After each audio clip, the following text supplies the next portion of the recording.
हातमा यति बेला न्युरो छ साथीहरू। हामी चाहिँ स्कुल ड्रेसमै जंगलमा छौं। हामी स्कुल ड्रेसमै कसरी जंगलमा पुग्यौं त भन्ने बारेमा थाहा पाउनको लागि पुरा भिडियो हेर्नु होला।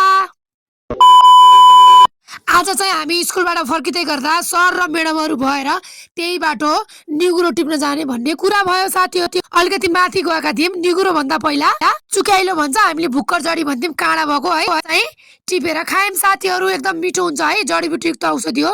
सरहरु पनि टिप्दै हुनुहुन्छ। यो निगुरो भन्दा पहिला हामीले चुक्याइलो हो कि के भन्छन् है यतातिर, हामीले चाहिँ भुक्कर जडी भन्थ्यौं। यो टिपेर खायौं। एकदमै काँडा हुन्छ यसमा। यसले चाहिँ पिसाबको समस्या चाहिँ सल्भ गर्छ रे भन्ने सुनेर सरहरु कसेर लाग्नु भएको छ यहाँ यो चुक्याइलो खानको लागि। म चाहिँ भिडियो बनाइरहेको छु है। यो काँडा भएको भएर मैले चाहिँ टिप्न सकिनँ। सरहरुले म्याडमहरुले टिपेर मलाई दिनुभएको थियो, मैले खाइरहेको थिएँ है। मेरो आदरणीय सर म्याडमहरुले पनि मलाई भिडियो बनाउने बेला साथ दिनुभएको छ। ड्रेसमा भिडियो नहाल्नु, फोटो नहाल्नु त भन्नुभएको थियो, तर मनले मानेन। स्कुलमा बनाएको होइन, बाटोमा हिँड्दै गर्दा त अब भिडियो खिच्न मन लाग्यो, खिचिहाले है।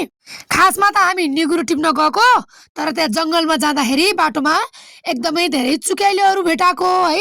त्यसलाई हामीले भुक्कर जडी भन्छौं। निगुरो पनि टिप्यौं, एक छाप त टिप्यौं। अनि यहाँ भिडियो चाहिँ बनायौं, भिडियोमा देखायौं है। यति टिप्यौं गाइज, यस्तो गर्यौं उस्तो गर्यौं भनेर भ्लग त जोड्नै पर्यो।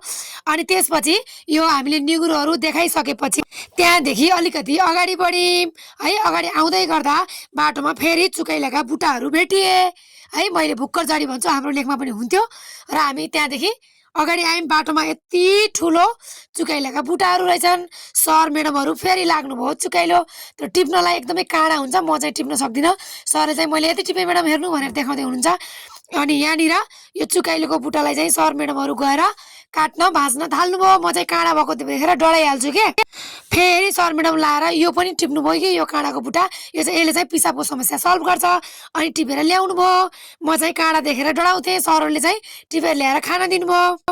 हामी चाहिँ यतिकैमा त्यहाँबाट रोडै हिँड्दै हिँड्दै घरतिर फर्क्यौं साथीहरू। कस्तो लाग्छ मिनी ब्लग? सल्लाह सुझाव र प्रतिक्रिया दिनु होला। र मैले आफूले केही कमजोरी भए सुधार्ने प्रयास गर्नेछु, र हजुरहरूले भने कमेन्ट गरे बमोजिम भिडियो ल्याउने प्रयास गर्नेछु। थ्यांक यू फर वाचिङ साथीहरू, हेर्दै गर्नु होला।